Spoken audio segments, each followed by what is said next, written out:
بسم اللہ الرحمن الرحیم۔ حضرت خواجہ معین الدین چشتی رحمۃ اللہ علیہ فرماتے ہیں کہ ایک مرتبہ حضرت خواجہ ابراہیم خواص نے کچھ لوگوں کو دیکھا جو بیٹھ کر اللہ کا ذکر کر رہے تھے۔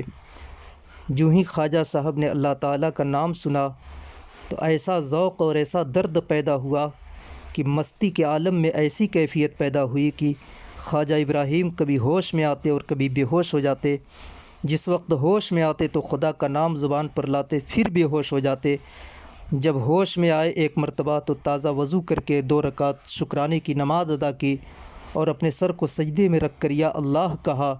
جیسے ہی یا اللہ کہا ان کی روح ان کے جسم سے وصال کر گئی۔ اللہ اکبر۔ حضرت خواجہ شمس الدین سیالوی رحمۃ اللہ علیہ فرماتے ہیں کہ جب صوفی کے وجود پر عشق کا غلبہ ہو جاتا ہے تو اس کے سلوک کی تمام منزلیں طے ہو جاتی ہیں اور اسے کسی چیز سے لگاؤ نہیں رہتا۔ عشق بڑی کٹھن ڈگر ہے، عشق کے راستے بڑے پرخطر ہیں۔ حضرت خواجہ فرید الدین مسعود گنج شکر رحمۃ اللہ علیہ فرماتے ہیں کہ اصل میں اللہ تعالی جل شانہ کا جو عشق ہے وہ ایک ایسا قیمتی جوہر ہے، ایسا گوہر ہے جس کی قیمت کوئی جوہری بھی نہیں لگا سکتا۔ یہ وہ قیمتی نعمت ہے جو کسی مقرب فرشتے کو بھی نہیں عطا کی گئی، بلکہ یہ نعمت انسان کو دی گئی ہے جس کے سر پر وَلَقَدْ كَرَّمْنَا بنی آدم کا تاج ہم نے رکھا ہے۔ جب عشق پیدا کیا گیا تو اللہ تعالیٰ نے فرمایا، اے عشق تمہارا مسکن اور تمہارے رہنے کی جگہ درد مند انسانوں کے دلوں کو ہم نے بنا دیا ہے، جاؤ تم ان کے دلوں میں رہو۔ اللہ اکبر۔ اس لیے عاشق بے چین ہوتا ہے، اس لیے عاشق کو کبھی قرار نہیں ملتا جب تک وہ اپنے محبوب کے قدموں میں اپنا جھکا ہوا سر نہ دیکھے۔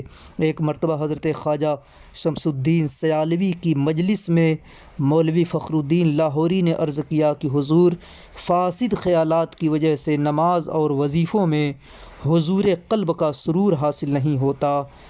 ایسے ایسے خیالات آتے ہیں کہ دل حاضر نہیں ہوتا، مستی اور سرور نہیں ملتی عبادت میں۔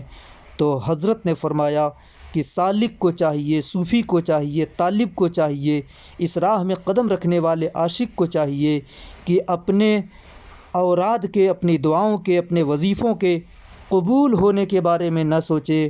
اگرچہ سلوک کا دار و مدار جذبہ قلبی پر ہے، یہ ٹھیک ہے، لیکن کسی طرح بھی وظیفہ چھوڑنا نہیں چاہیے، کیونکہ عاشق کو معشوق کے راستے میں کبھی کبھی جان تک بھی قربان کر دینی پڑتی ہے۔ آپ ہی کا حضرت خواجہ شمس الدین صاحب کا یہ ارشاد گرامی ہے کہ عشق اور کستوری، اس کو جتنا بھی چھپایا جائے آخر کار وہ خود بخود یہ دونوں ظاہر ہو جاتے ہیں۔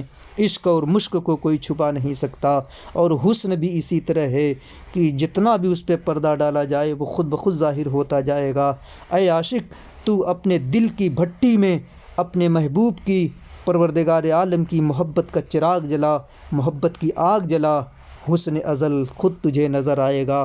حضرت سلطان العارفین فرماتے ہیں کہ جو شخص اللہ کو پانے کے لیے، آپ سے پوچھا گیا، حضرت سلطان العارفین علیہ رحمہ سے پوچھا گیا کہ اللہ کے عشق کی ابتدا کیسے ہوتی ہے، تو آپ نے فرمایا جو شخص اللہ کو پانے کے لیے راہ محبت میں قدم رکھے اور ریاضت و مشقت اپنے اوپر گوارا کرے، جو عاشق بننا چاہے تو اس کو چاہیے کہ پہلے 12 سال شریعت میں اس طرح محنت اٹھائے کہ رات کو ہمیشہ نماز پڑھے اور دن کو ہمیشہ روزہ رکھے، اور پھر 12 سال تک طریقت میں ریاضت کرے اور اس طرح ریاضت کرے کہ اللہ کے علاوہ ساری دنیا کو طلاق دے دے، اور پھر 12 سال تک حقیقت میں ریاضت کرے اور اس طرح ریاضت کرے کہ اللہ تعالیٰ کے سوا کسی اور کی طلب اس کے دل کے اندر باقی نہ رہے، پھر 12 برس تک معرفت میں بیمار رہے، مرتا رہے اور اس میں ڈوب جائے۔